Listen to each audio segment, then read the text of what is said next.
गणानां त्वा गणपतिं हवामहे कविं कवीनाहमुपमस्रवस्तवं ज्येष्ठराजं ब्रह्मणां ब्रह्मणस्पत आनशृण्वन्नुहतिविश्वेधसादनं श्रीमहागणाधिपतये नमो नमः श्रीसरस्वती देव्ये नमः శ్రీగురుభ్యో నమః హరి ఓం. జిఎంకే టీవీ ప్రేక్షకులకు శుభోదయం. నేటి కాలమాన విశేషాన్ని పరిశీలిద్దాం. స్వస్తి శ్రీ చాంద్రమాన విశ్వావసనామ సంవత్సరం దక్షిణాయనం శరదృతువు కార్తీక మాసం శుక్లపక్షం తిథి ఏకాదశి ఉదయం 7:31 వరకు, తదుపరి ద్వాదశి పూర్తిగా ఉంటుంది.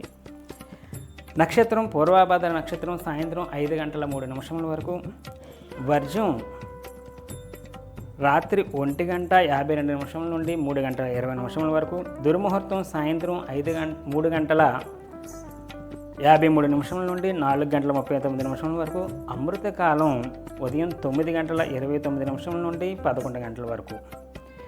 అలాగే సూర్యోదయం 5:56 నుండి 5:25 వరకు సూర్యాస్తమయం. అలాగే ఇవాళ విశేషం ఏంటంటే క్షీరాబ్ది ద్వాదశి అని, స్వయంభువ మన్వాది అని, చిలుకు ద్వాదశి అని, చిలుకు వ్రతం అని మొదలైన పేర్లతో ఇవాళ విశేషంగా చెప్పబడుతుంది. ఈరోజు ఏకాదశి సూర్యోదయం కొంతసేపు ఉన్నప్పటికీ కూడా రేపు ఉదయం సూర్యోదయానికి ద్వాదశి గడియలు లేని కారణంగా ఇవాళే ద్వాదశి వ్రతం చేయాలి. నిన్నటి రోజు ఏకాదశి వ్రతం చేశాం కాబట్టి ఇవాళ రోజు ద్వాదశి నాడు విశేషించి ప్రాతకాలంలో లేచి చేసేటటువంటి స్నానానికి విశేషమైనటువంటి ఫలితం చెప్పబడింది. నిన్నటి రోజు మనం చెప్పుకున్నట్టుగా మనం స్నానం చేసేటప్పుడు గనక ఇవాళ రోజు ఆవు పాలు నిన్నటి రోజునే తెచ్చుకొని ముందు రోజు తెచ్చుకొని ఈ ఆవు పాలు ఒక్క చుక్క మనం స్నానం చేసేటటువంటి బకెట్లో వేసుకొని ఒక్క చుక్క ఆవు పాలు వేసుకొని చేసేటటువంటి నీళ్ళతో గనక ఇవాళ రోజు స్నానం చేస్తే గనక 3 నదులు కలిసేటటువంటి త్రివేణి సంగమ స్నాన ఫలితాన్ని మనకి వేదంలో చెప్పబడింది.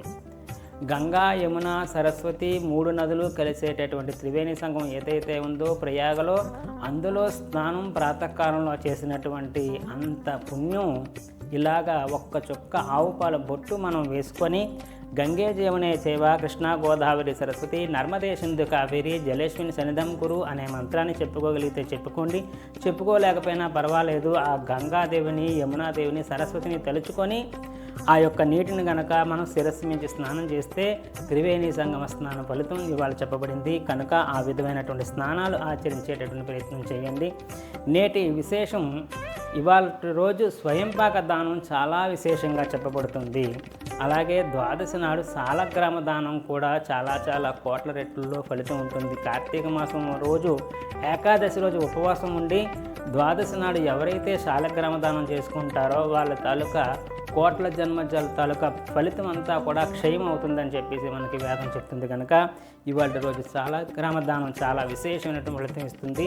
తదనంతరం బ్రాహ్మణోత్తములకు స్వయంపాక దానాలు, వస్త్రదానం, దీపదానం మొదలైనటువంటివి కూడా ఉత్తమమైనటువంటి ఫలితాలు అయితే సిద్ధిస్తాయి.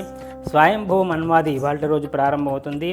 అలాగే క్షీరాబ్ది ద్వాదశి అంటారు దీన్ని, చిలుకు ద్వాదశి, చిలుకు వ్రతం అని చెప్పేసి సాయంత్రం ప్రదోష కాలంలో స్త్రీలు సౌభాగ్యవ్రతం ఉద్దేశించి భర్తలు దీర్ఘ సుమంగళి ద్వారా ఆయుర్దాయంగా ఉండాలని చెప్పేసి తాను దీర్ఘ సుమంగళ ఉండేందుకు గాను సాయంత్రం పుణ్యస్త్రీలందరూ కూడా ఈ చిలుకు ద్వాదశి నాడు తులసి మొక్క దగ్గర సౌభాగ్య వ్రతం అనేటటువంటిది కూడా ఆచరించడం మనకి ఆనవాయితీగా ఉంది.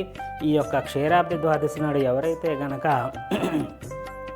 శ్రీ మహావిష్ణువుని కానీ శివాలయంలో శివుడి ఆరాధన కానీ చేసినటువంటి వాళ్ళకి, అటు శివారాధన చేసినటువంటి వాళ్ళకి కైలాస ప్రాప్తి, విష్ణాలయాల్లో ఈరోజు విష్ణు ఆరాధన చేసినటువంటి వాళ్ళకి వైకుంఠ ప్రాప్తి సిద్ధిస్తుందని మనకి పురాణం చెప్పబడుతుంది. కాబట్టి ఎవరి ఆనవాయితీకి తగ్గట్టు వాళ్ళు చేస్తూ ఉండాలి వ్రతాలు మాత్రం.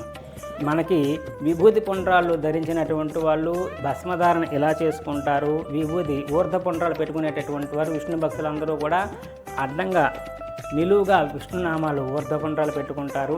తదనుగుణంగా వారు వారి తాలూకా అనుష్ఠానం చేసుకొని దేవాలయానికి వెళ్ళి ఎవరికి ఏ ఆలయం వెళ్ళగలిగితే ఇటు శివనామస్మరణ కానీ అటు విష్ణునామస్మరణ కానీ రెండింటికి కూడా ఈరోజు విశేషమైన ఫలితాలు చెప్పబడ్డాయి కనుక ఇవాళ రోజు ఎవరైతే కనుక నిన్నటి రోజు ఏకాదశి వ్రతం ఆచరించినటువంటి వాళ్ళు ఇవాళ రోజు బ్రాహ్మణోత్తములకి దానాదికాలు చేసుకొని ద్వాదశి గడియలు పోకముందే ఎవరైతే ఉపవాస దీక్షను విరమించి ఆ ద్వాదశి గడియల్లో భోజనం చేస్తారో వాళ్ళని ఖచ్చితంగా యమకింకరులు ఎవరైతే ఉన్నారో వాళ్ళు మాత్రం ఖచ్చితంగా అయితే వాళ్ళని విష్ణులోకానికి కానీ లేదా కైలాసకానికి కానీ పంపిస్తారని చెప్పేసి మనకి పురాణం చెప్తున్నది. కాబట్టి ఆ విధమైన వ్రతం ఆచరించండి.